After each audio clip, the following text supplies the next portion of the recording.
This is digital marketing, from ad men to math men. Digital marketing has been around for over 15 years, but it seems to be getting really complicated. Online exchanges, demand-side platforms, real-time bidding, ad optimization, retargeting. So what is digital marketing today? A powerful tool? A mysterious beast? A total headache? A revolutionary medium? Let's try to simplify things. In the 1900s, department store owner John Wanamaker developed advertising as we know it today. And it worked. Business boomed and John got rich. But there was a catch.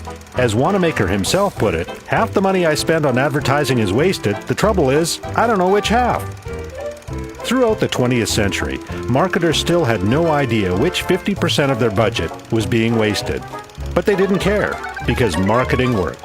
This was the golden age of Madison Avenue ad men, when creatives penned multi-million-dollar ideas on cocktail napkins and media planners plugged new numbers into last year's plan, rejigging their mix of traditional media. Then, in the early 1990s, the digital age began. Some people said the internet was just a fad, but those same people are uploading photos of their pets to social media sites as we speak. The first online ads were banner ads, and their widespread use began in 1994. At first, people loved them. People clicked on them. E-commerce was a reality. Marketers were excited, and the dot-com companies got big. Really big. But just after the new millennium, the dot-com bubble burst. Almost overnight, the market for banner ads collapsed. Too much ad inventory was available compared to its value to marketers. For a couple of years, digital advertising went through a lean period, both in terms of innovation and profits. No one was clicking on online ads. Digital marketing had entered the dark ages. Then a new player appeared on the scene. A simple page with a logo, a search box, and 2 buttons. Other search engines already existed, but Google search engine was the only one that displayed short text ads related to the search terms. Accuracy of Google search engine's results allowed advertisers to target their messages, bid for keywords, pay-per-click, and measure their ROI more effectively. Search became the fuel for the reincarnation of digital marketing. New techniques, such as search engine optimization, became key for marketers to reach audiences.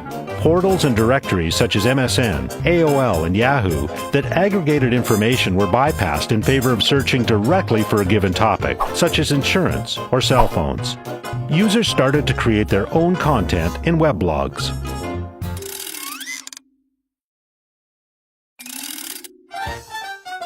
Web surfers became web searchers. Web readers became web writers. And for online marketers, this shift produced a phenomenon called the long tail. Although the internet giants still attracted huge numbers of visitors, the power of search meant that users could access long-tail sites they might never have heard of before, creating a huge potential audience for advertisers. By the mid-2000s, any traditional media buying agency could buy inventory on mainstream websites. And there were big and bold new formats for online display ads. The ad men had to adapt a teeny tiny bit, but they were still in charge. But how to reach these thousands or even millions of long-tail sites? This is where traditional media buying agencies hit a brick wall. In an industry based on rate cards and personal sales relationships, they simply had no way to access this ocean of inventory. So, to handle the long-tail sites, a new breed of agency appeared on the scene, the ad network. And they're still around today. There are different breeds of ad network, but basically they all make online advertisers and website publishers happy by buying and selling inventory on long-tail sites or unsold inventory on mainstream sites.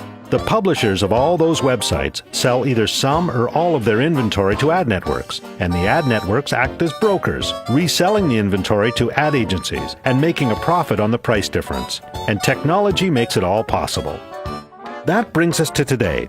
Because although search took a big slice of the digital advertising pie, its effectiveness also created a new market for online display advertising.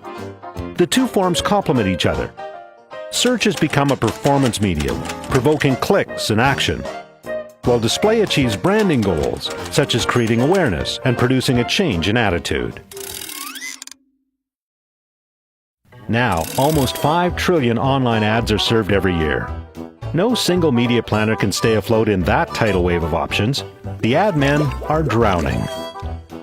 Compared to traditional media, the effectiveness of ad networks has been proven across the board, from awareness to purchase intent. But there's still a problem with this picture. We mentioned unsold inventory on mainstream sites.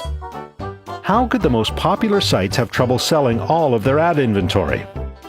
Well, on a typical website, 10% of the inventory is sold as premium, such as the home page and other valuable locations, like the first page of a news site's automotive section. A further 20% of the inventory is run of site. What this means is that an advertiser can pay a lower price to appear anywhere else on the website. However, the remaining 70% of a publisher's inventory is either sold for peanuts or not sold at all. This 70% is also called remnant and represents a huge untapped source of income for publishers and audiences for marketers. Remnant ends up being filled with either in-house ads or hyper low-cost ads, such as Google search engine text ads. Remnant is wasteful, but ad networks haven't been able to crack the problem. As a result, their position as middlemen between advertisers and publishers is now under pressure. And that's not all. Ad networks soak up a significant portion of both ad spends and publisher revenues, and their inner workings lack transparency.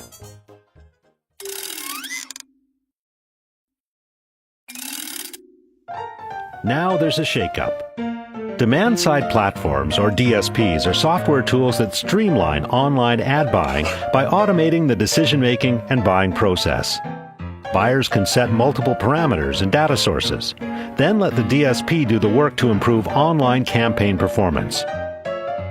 Meanwhile, more and more publishers are using supply-side platforms, or SSPs, which are software tools that help them better manage and monetize their inventory. Some advertisers and publishers are using ad exchanges to cut out the middleman completely, leaving traditional media buyers and ad networks out in the cold. Whoa, back up. Ad exchanges? Aren't they the same as ad networks? Nope. An ad exchange allows the automated buying and selling of inventory across multiple ad networks and publishers. Super-duper high-tech software creates an auction for online ad impressions. Different advertisers can try to outbid each other for a spot on a website by entering a predetermined dollar amount in their DSP.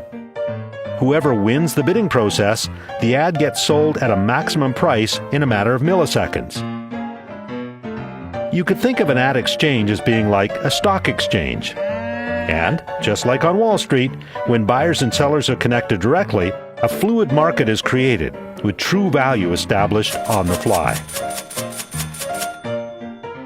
As a result, the digital media buying desks of the world's largest ad agency holding companies are effectively becoming stock traders. The ad men have been replaced by math men. So that unsold 70% of publishers' inventory can be traded on an ad exchange to increase the value for both advertisers and publishers. Not only is remnant easier to trade, it is increased in value because of another recent innovation, tracking the data of visitors to those pages. Data tracking? Oh boy, what's that? An internet user leaves a breadcrumb trail as they go from page to page and site to site. This trail is data that can be collected and packaged with other data, such as their geographical location. Hold on, it's not a breadcrumb trail, it's a cookie crumb trail. And today's cookies are no longer thin, dry, and tasteless. They are double chocolate chip mega cookies on steroids. Once upon a time, cookies did little more than remember login info, possibly an IP address location, and other limited information. Now, cookies intelligently track user behavior across multiple sites, so that the information can be used to deliver targeted display ads. Even though no personal data is collected, such as a name or address, the outcome of intelligent tracking is a more personally relevant online experience for Internet users. Why? Because the ads you see are more likely to be for things you need.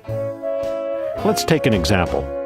Marcus wants to buy a flat-screen TV. He conducts an internet search for flat-screen TV and maybe reads some reviews. Because of intelligent tracking, he may then see display ads for flat-screen TV manufacturer Brand A or for its competitor Brand B on all kinds of different sites. This is called retargeting. Marcus decides on the new 45-inch from Brand A. He then goes to the yellowpages.ca website and searches for TV retailers in his city. On the results page, he sees text ads for local electronics retailers, plus a list of organic results. He sees another display ad for Brand B TVs, but this time it offers him a great local deal. Now, Marcus has a choice to make: go with the Brand A he'd originally decided on, or check out the offer from Brand B. Data tracking has enabled Brand B to reach a potential customer. What does Marcus represent for marketers? The intent to buy data gained by intelligently tracking Marcus's web behavior is valuable to both Brand A and Brand B. They both place competing bids on an ad exchange for the ability to show a display ad to Marcus right at the moment when he's ready to buy. Now, advertisers are willing to pay a premium rate for a display ad that reaches Marcus on a long-tail site which previously wasn't worth squat. Instead of buying ad impressions on a specific site, savvy digital marketers are now buying the eyeballs of a specific consumer segment. From the traditional method of buying placements, there's been a shift toward buying audiences. To cater to this ground shift, new industry players have sprung up claiming to provide these audiences. But, and this is a big but, publishers and marketers still don't use the same metrics to measure the success of the ads.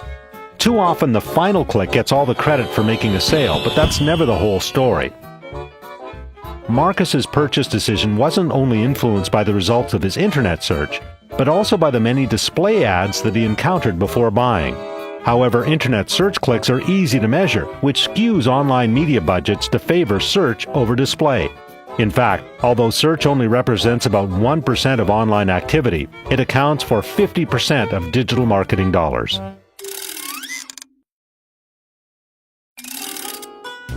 Once you can track consumers as they navigate complex pathways en route from awareness to purchase intent, you can start to define the value of all the stops along that route.